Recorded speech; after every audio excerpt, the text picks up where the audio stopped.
Alhamdulillah, pertama-tama kita panjatkan puji dan syukur kita kepada Allah Subhanahu wa taala yang pada pagi hari berbahagia ini kita semua dapat dipertemukan bersama-sama dalam acara launching proyek perubahan bersama peserta pelatihan kepemimpinan nasional PKN tingkat 2 angkatan 12 tahun 2023. Salawat serta salam senantiasa tidak lupa kita haturkan kepada junjungan kita Nabi besar Muhammad SAW beserta keluarga dan para sahabatnya hingga akhir zaman. Bapak Ibu hadirin yang saya hormati, atas nama pribadi dan atas nama pemerintah daerah Kabupaten Berau, saya memberikan apresiasi kepada reformer peserta pelatihan kepemimpinan nasional atau PKN dari Kabupaten Berau, yaitu Ibu Insinyur Lita Handini, kemudian juga Bapak Insinyur Haji Nanang Bakran STMP, yang saya hormati Bapak Vendra Firnawan STMSI, kemudian kepada Bapak Anang Saprani SHMSI, dan Bapak Dr. Andes Yuda Budi Santosa MSI, dan Bapak Jaka Siswanta yang telah kita saksikan bersama-sama videonya. Mereka telah menggagas proyek perubahan yang pada hari ini akan bersama-sama kita launching.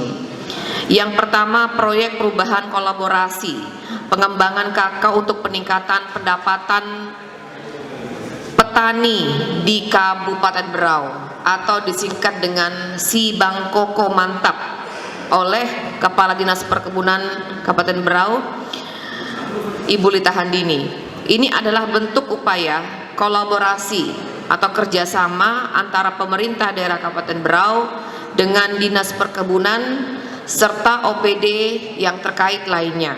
Salah satunya mungkin di GO, ya, MPIG, perbankan dalam memberikan dukungan pengembangan produk olahan makanan berbahan coklat yang mendukung sektor pariwisata. Tadi saya sambil duduk menunggu acara, saya sambil icip-icip mengenai produk yang dibuat dengan bahan olahan coklat salah satunya. Ada beberapa hal yang saya kritisi yang sifatnya adalah untuk meningkatkan produk ini supaya semakin diminati oleh masyarakat. Saya tidak ingin packagingnya bungkusan saja, tapi saya ingin packagingnya itu dibuat per toples, berkelas gitu ya. Karena kalau ada kalau kue-kue apa namanya yang ibaratnya sudah bonafit kita anggap, kita boleh jual dengan harga yang agak mahal, tetapi tampilan dan kemasannya itu juga sesuai dengan harganya. Saya rasa kalau saya nggak ragu membeli yang harga mahal, tetapi betul-betul kualitas dan rasanya bisa bersaing di pasaran. Nah, ini tentu saja akan mengangkat ekonomi masyarakat Kabupaten Berau. Karena saya harapkan bukan hanya kue-kue saja, itu mungkin salah satunya. Masih ada produk-produk yang lain yang bisa kita lakukan dengan bahan-bahan coklat ini. Karena terus terang saja bahan coklat kita ini adalah yang terbaik se-Indonesia untuk saat ini. Makanya saya kalau urusan ibaratnya mendukung ekonomi masyarakat, saya sangat semangat sekali karena akan sangat membantu para petani kita, kemudian juga sangat membantu para pelaku UMKM supaya mereka memiliki kehidupan yang berkecukupan ke depan secara ekonomi. Nah, mungkin ke depan bisa dikomunikasikan lebih ini lagi, dan saya minta kepada Diskomperindak untuk melakukan pembinaan dalam hal isi kemasan ya, supaya apa? Supaya mampu bersaing di pasar, bukan hanya di pasar Berau saja, kalau bisa kita kirim keluar.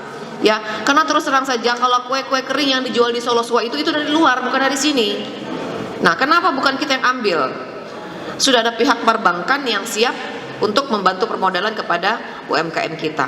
Nah, kemudian yang kedua, proyek perubahan yang berjudul Peluang Integrasi dan Kolaborasi atau Transformasi Investasi di Kabupaten Berau atau disingkat Pikati oleh Kepala Dinas Penanaman Modal dan Pelayanan Satu Pintu Bapak Insinyur Haji Nanang Bakran STMT.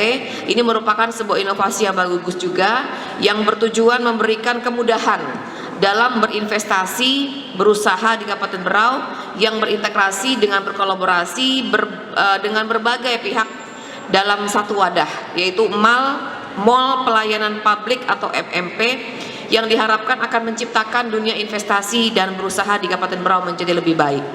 Nah, ini dipusatkan di Pasar Aji di Layas. Supaya apa? Pasar kita itu dengan kemegahannya kita bisa kelola dengan baik. Kalau bisa ada investor yang masuk, ketika ada masukan-masukan juga dari masyarakat di sekitar pasar juga bisa kita akomodir. Saya ingin pasar itu betul-betul hidup, ya, betul-betul hidup dan memang pelayanannya lebih cepat dan lebih memuaskan. Itu yang kita harapkan.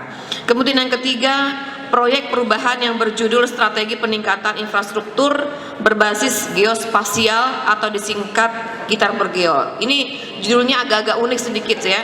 Saya juga agak-agak ini sebenarnya. Kemarin waktu saya yang tadi saksikan video itu dicegat sama Pak Kadis ini, ya. Jadi bisa, untung saja kita bisa memahami karena memang serapan anggaran yang dikelola oleh PUPR ini cukup besar. Di antara OPD-OPD yang lain itu sekitar 1,5. Dan memang harus membutuhkan ilmu-ilmu yang atau strategi untuk bisa mempercepat penyerapan anggaran di Dinas PUPR ini. Nah, ini sangat penting sekali. Ini digagas oleh Bapak Pendra Firnawan ST, di mana gitar ini merupakan, kalau saya bilang gitar ya agak-agak sedikit genit-genit itunya ya. Aneh juga kenapa juga pilih kayak gitu singkatannya gitu ya. Nah, ini sebenarnya merupakan terobosan ya.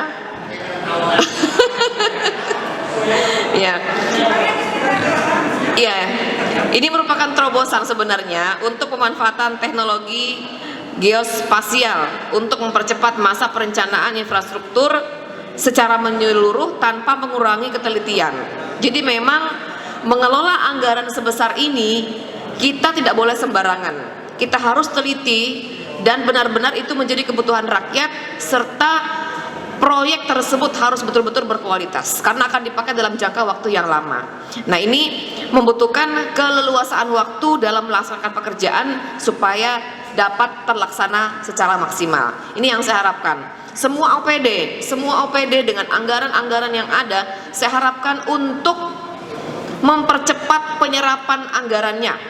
Saya katakan kemarin itu di triwulan ketiga, saya minta di akhir Desember itu sudah semuanya terserap anggaran sehingga tidak ada yang silva. Itu yang saya harapkan kepada dinas yang terkait. Kita ini adalah daerah yang kaya dengan anggaran yang alhamdulillah cukup lumayan. Sayang kalau misalnya tidak dipakai untuk melayani masyarakat secara maksimal. Tinggal inovasi dari kepala OPD beserta jajarannya untuk mempercepat penyerapan anggaran ini. Nah, kemudian yang keempat, proyek perubahan yang berjudul Tertib dan Aman Bersama Satpol PP atau disingkat Teman Pol PP oleh Kepala Satuan Polisi Pamung Praja Berau Bapak Anang Saprani. Dan ini merupakan inovasi ini merupakan sosialisasi berkelanjutan dalam penegakan peraturan daerah, peraturan bupati dan aturan lainnya yang diharapkan akan meningkatkan keamanan dan ketertiban dalam kehidupan masyarakat.